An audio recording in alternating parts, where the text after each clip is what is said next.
We asked what their favourite apps are, social media, not surprising, coming in, games, and men, 18-34 being the strongest one here, betting, 13%. I don't know if it's a good or bad thing. 70% are not paying for the last 5 apps, but of the 30% who are, the average spend is $138. So this is kind of between the 79-cent mark and $1.99. Away from apps, mobile websites, the claimed response of people is that 16% have clicked on a mobile ad recently.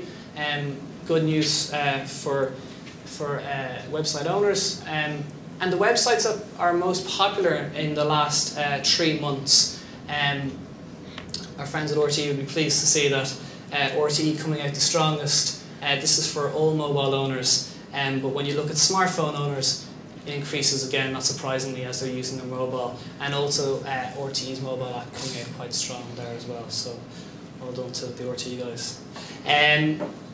Final point that I want to look at is stepping away from just demographics and actually looking at psychoanalysis. A lot of the research that we'd have in place uses this tool whereby we understand not just the age, the gender, the location, but actually the type of people they are and the motivations that drive them. So does that have an effect on their mobile behaviour as well, which is the questions that we're asking. And we've looked at 2 theories, technology adoption and the personality, whether they're extrovert or introvert personality types. So we begin with technology adoption. We'd all be familiar with it. A general population, less than 20%, actually adopt technology, brands, products, and the rest then follow. So we asked a number of statements about this, and we're able to segment the data, either early or late adopters. We then look at personality traits. So extrovert and introvert. We either fall in one or the other. Sometimes we can be both, but probably should get locked up. Extrovert, definition being a type of person that obtains gratification from outside the self. Introvert, and being interested in one's own mental health. What does that really translate into from a marketing perspective? Well, extroverts tend to be enthusiastic, assertive, talkative, social. I mean, essentially these are the guys that if you have a good brand story, you want to get it into their hands and they're going to tell people about it.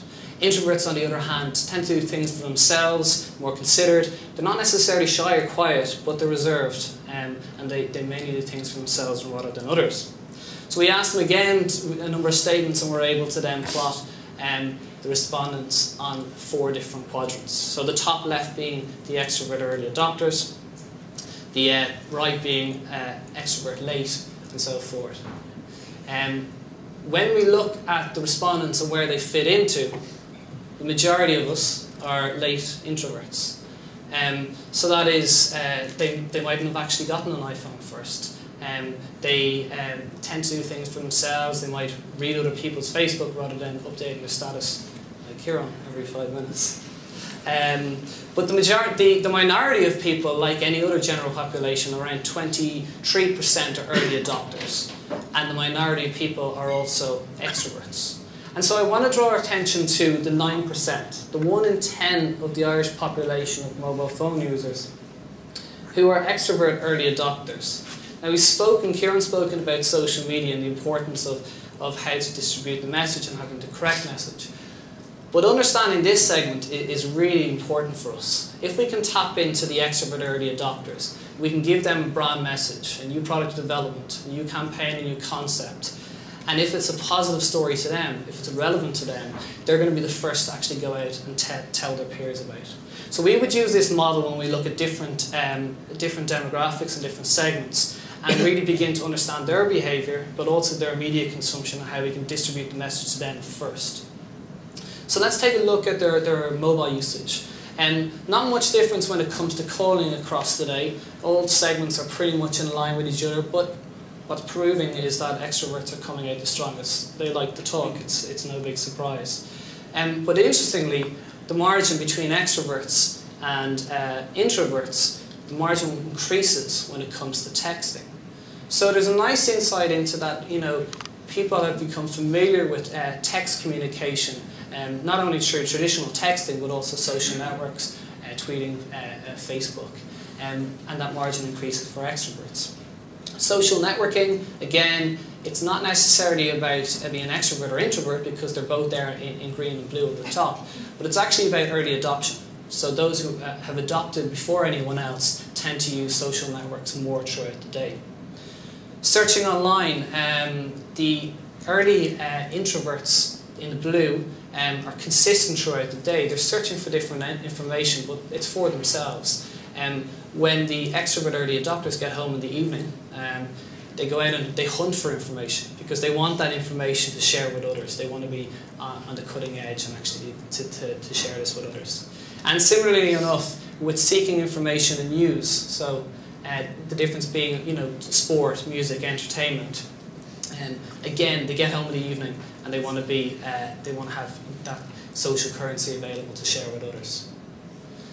So it's just a snapshot of the difference, not just demographically, because we tend to speak and trade as well in terms of demographics. And I think we have to really understand, not just with mobile research or any research in general, that it's important to understand the motivations, the psychographics and the lifestyles of the people as well.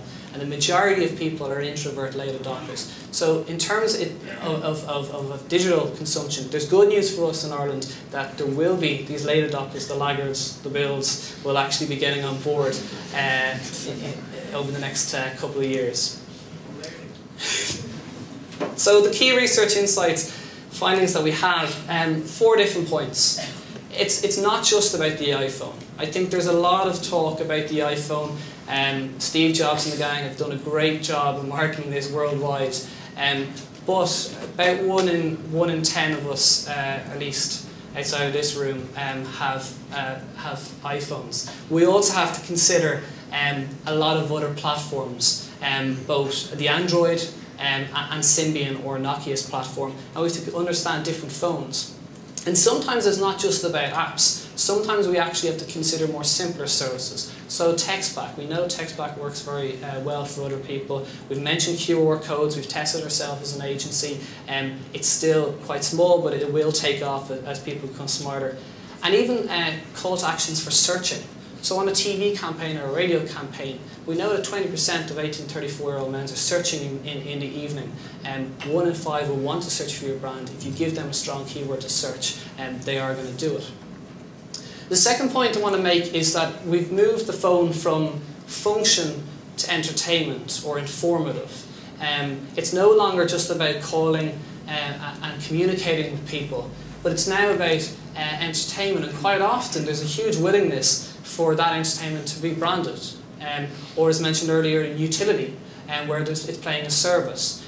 So we have to acknowledge that if we get some good branded content out there, it's going to be picked up. But we also have to understand the difference between during the day and the evening. So that chart that showed that a lot of the functional activities in the morning and afternoon, and then entertainment when they're winding down, watching prime time or Vincent Brown. The thing about it is that it's always on. It's an always on media channel now. And it's throughout the day. And this is really important because we need to consider that mobile is going to be there and that consumers are seeking and sharing information throughout the day.